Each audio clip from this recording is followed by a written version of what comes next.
ठीक है। हाँ जी। माइक ठीक है जी, तो स्टार्ट करते हैं, बताइए। हाँ, ये कौन सा वाले क्लास का आ गया? सही क्लास का है ना? हाँ, चलो इसको सेव कर देते हैं पहले।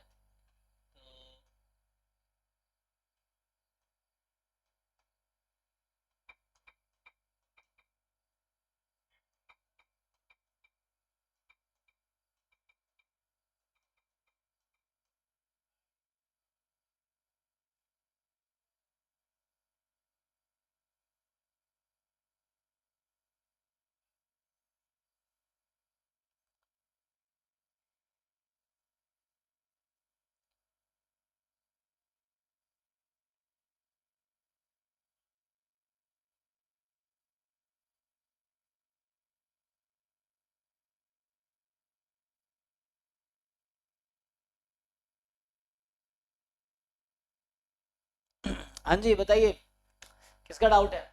तो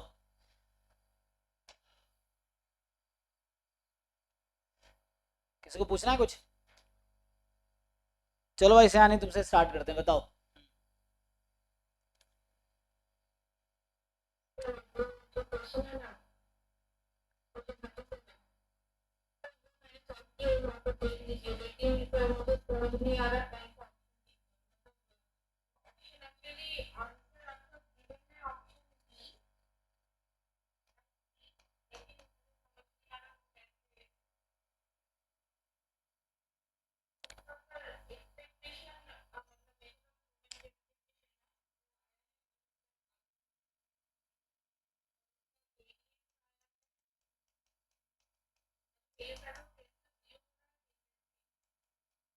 वेरिएंस क्या आया है?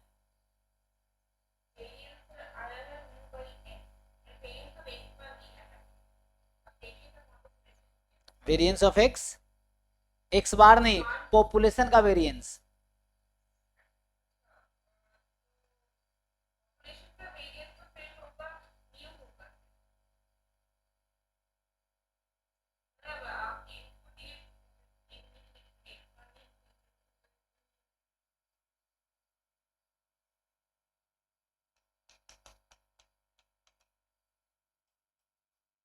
चलो मैं लिखता हूँ, देखता हूँ तुम्हें वेरिएंस में निकाल पाते हो कि नहीं। क्या वेरिएंस लिखूं, म्यू? ठीक है, मैं ट्राई करता हूँ।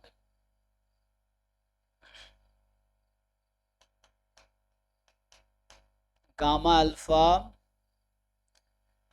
एक्स माइनस म्यू की power alpha minus one e की power x minus mu x more than equal to mu. तो अगर मैं अभी y मान लूं एक्स माइनस म्यू को, तो y का पीडीएफ क्या बन के आ जाएगा?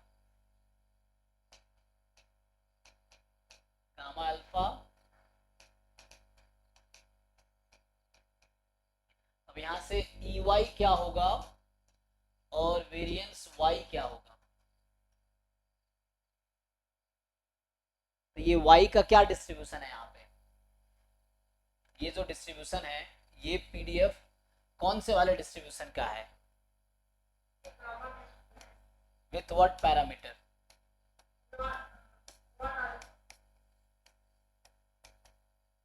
वन अल्फा या अल्फा वन?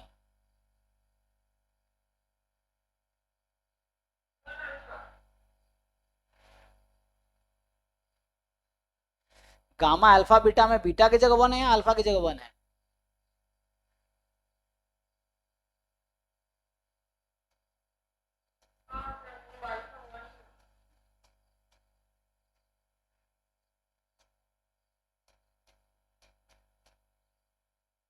तो बताओ इसका पीडीएफ वो क्या मीन क्या होगा?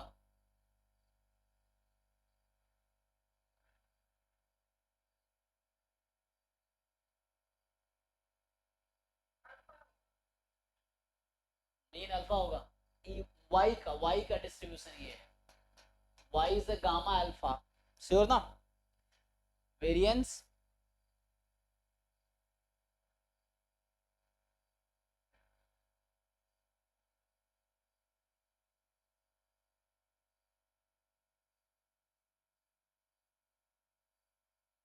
टाइम लगेगा? इतना क्लैरिटी तो होनी चाहिए, कैसे निकालोगे नेट का एग्जाम? इतना टाइम लगाओगे, तुम डिस्ट्रीब्यूशन लिखा हुआ है, स्टिल तुम मीन वेरिएंस नहीं बता पा रहे हो।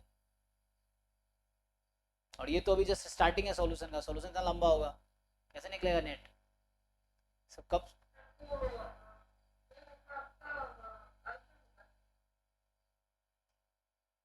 वाई मैंने एक्स माइनस म्यू को रखा हुआ है, पुट करो यहाँ से।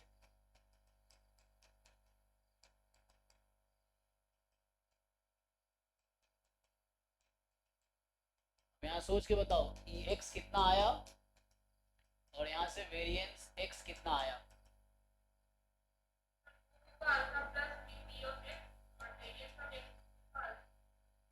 अब देखो, तुमने पहले आंसर बताए थे, क्या एक अगर मैं ये मान के आगे सॉल्व कर लेता तो तुम भी डूबते, मुझे भी डुबाते, तो ना कुछ सॉल्व तो होता ही नहीं ना। अगर तुमने जो कहा कि वेरिएंस म्यू है, मैं मान लेता चलो तुम सही बता रहे हो, और अगर इसके हिसाब से मैं आगे सॉल्व करता तो कभी आंसर तो आता ही नहीं।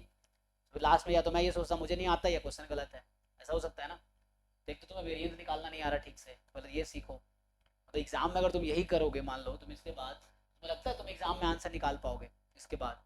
तो तुम आंसर ही गलत निकालो, कैसे आंसर आएगा?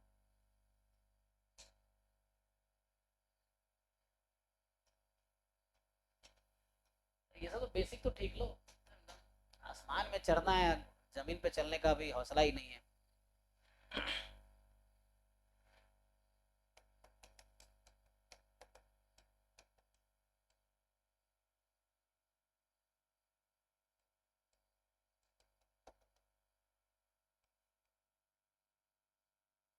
अब बताओ मुझे, अगर यहाँ से मैं मेथड ऑफ मोमेंट एस्टिमेटर निकालता हूँ, तो मेथड ऑफ मोमेंट एस्टिमेटर के लिए हम लोग क्या करते हैं?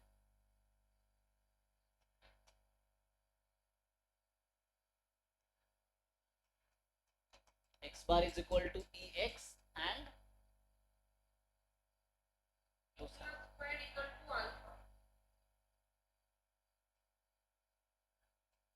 सिग्मा स्क्वायर क्या होगा?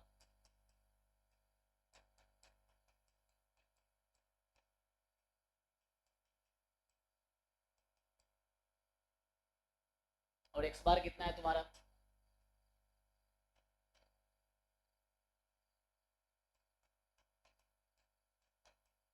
So this two equations we have, equation number 1, equation number 2, इन दोनों इक्वेशन से सो अल्फा तो मुझे मिल चुका है, तो अल्फा अलग से ढूंढने की जरूरत है, म्यू ढूंढने की जरूरत है। So alpha I have this one,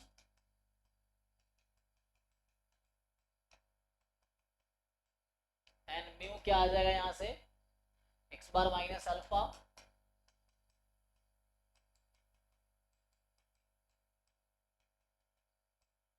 तो ये मुझे अल्फा और म्यू का मेथड ऑफ मोमेंट एस्टिमेटर मिल गया। ठीक, तो हर ऑप्शन है मेथड ऑफ मोमेंट एस्टिमेटर की बात कर रहा है ना, चारों ऑप्शन में मेथड ऑफ मोमेंट एस्टिमेटर की ही बात कर रहा है। तो यहाँ से हमने एक चीज देख लिया कि अल्फा और म्यू दोनों का method of moment estimator exist कर रहा है। ठीक, तो पहला ऑप्शन कह रहा था कि method of moment estimator does not exist neither for mu nor for mu, तो गलत हो गया। चौथा ऑप्शन कह रहा है कि method of moment for both exist but they are not consistent. अब मुझे कंसिस्टेंसी की बात करनी है। सो मुझे बताओ, weak law of large number क्या कहता है कि x bar converges in probability to what?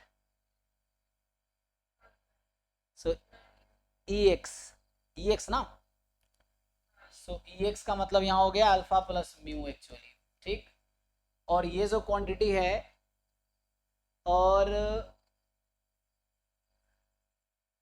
ये जो मैंने लिखा हुआ है, ये जो अल्फा कैप है, this converges in probability to what? अच्छा, इसका अगर मैं मीन निकालता हूँ, फॉर एग्जांपल ये देखो अल्फा कैप है मेरा, सो अगर मैं अल्फा कैप का मीन निकालता हूँ तो कितना आएगा? तो नहीं, इसका मीन निकालोगे सिग्मा स्क्वायर नहीं आएगा। क्यों नहीं आएगा? क्योंकि S square is the unbiased estimator of sigma square, S square तो नहीं है। सो ये 1/n बाहर हो जाएगा, फिर तुम n-1 से मल्टीप्लाई डिवाइड करोगे, इनटू आएगा वेरिएंस ऑफ एक्स। वेरिएंस कितना आया था एक्स का? अल्फा, सो इनटू में अल्फा आएगा, ये आएगा, ठीक है ना। So n tends to infinity लगाओगे, so this will converge to alpha. Okay, variance कितना होगा इस अल्फा कैप का, अल्फा कैप का वेरिएंस कितना होगा, अल्फा हैट इसका वेरिएंस, तो एस स्क्वायर का वेरिएंस कितना होता है, वेरिएंस ऑफ एस स्क्वायर, या इसका वेरिएंस निकाल पाओगे, जो भी आएगा, लेकिन यहाँ पे क्या है 1/n² है, कहीं ना कहीं इसकी लिमिट 0 पे जाएगी, तो इससे ये तो मुझे समझ आ रहा है कि ये जो अल्फा कैप है that converges in probability to alpha, ठीक, एंड एक्स बार कन्वर्जेस, तो यहाँ से देख लो, अब सीधा सीधा मैं पॉइंट पे आता हूँ। सो यहाँ पे हमें ये सोचना है, सो ये जो क्वांटिटी है this will converge in probability to alpha and this will converge, so x bar converge करती है in probability to alpha plus mu minus alpha cap, यही मेरा अल्फा कैप था, this converges in probability to alpha, तो cancel होकर क्या आएगा mu. सो अब जब t कन्वर्ज करता है in probability to theta, if and only if हम क्या बोलते हैं, t कैसा एस्टिमेटर होता है, तो ऑप्शन देख के बताओ मैंने क्या प्रूव किया है,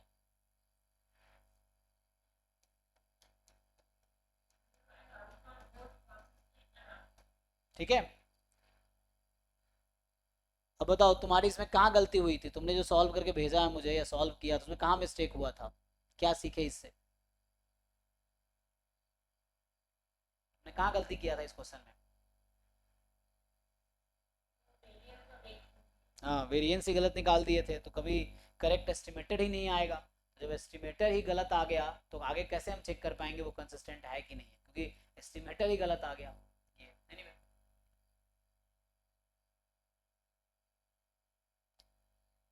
ठीक है जी, तो एक एक क्वेश्चन बाकी लोगों का डिस्कस करते हैं और बाकी लोगों का क्वेश्चन देखते हैं, तो और किनका डिस्क डाउट है, सो हाँ जी यार का, तो हाँ सीयूईटी में